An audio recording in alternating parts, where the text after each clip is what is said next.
It took you forever to see it. I had to wait and not send shit to you. Yeah, I'm sorry about that. I live in the middle of nowhere.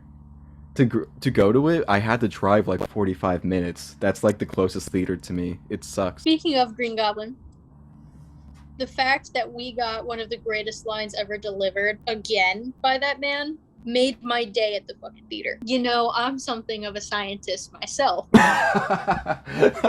that exactly the same way as the first time it was said, I almost cried. As much as I liked hearing that again, one thing that like I saw online beforehand and like I did think of it while I was watching it was it did seem like there was a lot of moments throughout that implied for you to like clap or laugh because of something that wasn't in the movie itself, but something you're supposed to know beforehand. And I'm not sure exactly how I feel about that. A lot of the things that were said, like there were some things that like they would say it and it would take me a second and I'm like, oh, he does say that, right? And then it's like weird. And then I found out afterward the Sandman scenes were all reused from before. If you go back and look, there's a couple YouTube videos on it. A lot of them are just the same scene from before, but they just took Sandman and like moved him around because of like COVID and like some schedule conflicts and stuff like that, where they weren't able to get that actor, I can't remember his name right now, to come for certain things. So a lot of the scenes were like reused, which is insane because I couldn't even tell the first time I watched it. Nobody really looked different because I de-aged everybody. So like the fact that anybody looked like they did 20 years ago, it just didn't really cross my mind. So I think it's only like a couple places where like it's real heavy usage of some old footage. It threw me off because it didn't look like that to me, which I applaud them for because it, you know, maybe it's because of the time difference between the movies, but still like they did a good enough job that I couldn't tell. You predicted that Venom was just gonna be used in the end credit scene and not be in the actual movie. And I was like, God, fuck. I was so mad in the theater. The movie ended, and I looked at my husband, and I was like, I was fucking right. And he was like, about what? And I was like, about Venom. I was like, I guarantee you this end credit scene is gonna be Venom. And he was like, no, it's not. And then we get the end credit scene. I was happy to see it, but also at the same time, I was like, damn. And then I thought, you know, like they get you at the beginning of it and they're like, oh, he left and there's no Venom at all. We didn't get to see Venom. Ha ha ha.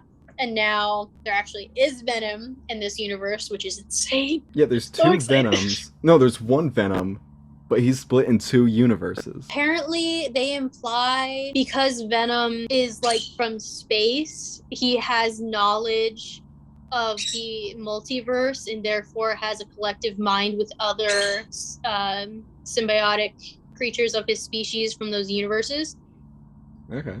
Or something like that. And I was like, interesting. It might be a stretch, but that's a little too big brain for my little brain. So we're not going to think about this further. And I didn't really research into it, but it's just something that I saw. It's too confusing. The multiverse is getting way too big and fucking psychotic. And I can't keep up with all of these different timelines and peoples. If you and I are having that problem, I knew like watching the movie since I went with my parents. Both of them like had like zero clue what was going on with half the time with a character that you're supposed to have seen the 5 other Spider-Man movies, which like wasn't implied beforehand. Doc Ock was like shown in the trailers, but like Green Goblin wasn't like really shown to be that big of a character other than just like kind of showing up in the background. My parents had like zero clue who any of these people were.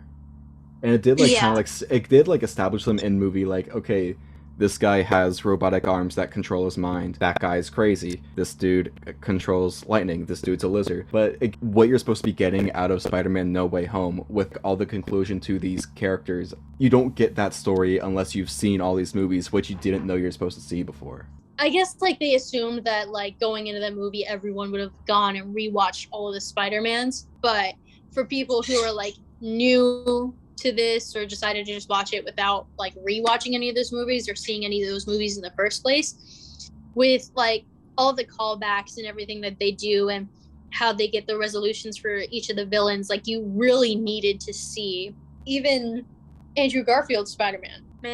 Man's got the redemption he deserved. And Andrew Garfield, I've always been an Andrew Garfield fan. He was always my favorite Spider-Man. I was just so happy for him. Like the whole movie, like I felt like besides like Tom Holland's Spider-Man, we got more from him. His character just jumped out of the screen for me. It was like So when you saw it, was your theater still like pretty full, or was it like small? Like, how was it for you? It was a big theater, but it was like maybe a quarter of the way filled. It wasn't Okay, too so bad. I saw it on New Year's Eve. did you get any like big audience reactions at all? Oh my god, yeah. There was like two like soy face nerd bros that were like sitting behind me and my parents who were like doing the stereotypical like oh like every time something happened. Like when Andrew Garfield showed up, they were like, "Oh!" Like, bro, we all knew they were gonna show up. Like everybody but my two boomer parents knew that Andrew Garfield and Tobey Maguire were gonna be in this movie. I mean, like I saw it opening day, so like my theater was completely full. Like there was not an empty seat in there. When we had gotten to that point in the movie, you know, Ned is getting ready to bring in the Spider-Man. At that point, I was like, you know what? Maybe we're not gonna get him. And I'm okay with that. I've gotten enough from the villains so far that they don't have to be in this movie, and I would still 100% enjoy this shit. And then he does the portal, and you see a spider dude standing in the back looking around, and I was like, no, they're just gonna they're gonna do that. It's gonna be Tom Holland Spider-Man. And then he comes running, and I saw the eyeballs, and I was like, hey, yo! And I'm getting chills now just talking about it. And my entire theater, you could not hear anything. Everyone was standing, screaming, throwing their food, and I was like, wow. And then they all got quiet for a second when he was like just looking around. And then when he took the mask off, they cheered louder when the mask came off for Andrew Garfield. And we were like screeching. It was the biggest audience reaction I have ever been a part of. And I was there opening night for Endgame. And I don't even think it was that big when all of those portals opened up and everyone who was dead came back. I had never seen energy like this before. It was like, even now, I'm like, whew, like, and then when Tobey Maguire shows up, we all cheered and it was just as loud, but it felt different. Like it felt more like almost like a father figure, like, wow, like he's come home type deal. That's how it felt. Like the hype was still there, but it felt more, like, I don't know, there was more of a sincerity to it. Like, wow, this like older character's come back and he looks this good and he's here now, and it was crazy. I think that scene is definitely like my favorite out of the whole thing. Just the way that they interact with each other, it felt like they were actually like real people, you know? Yeah, and the way they did it, like they all were literal, like watching them on the screen, they all felt like brothers.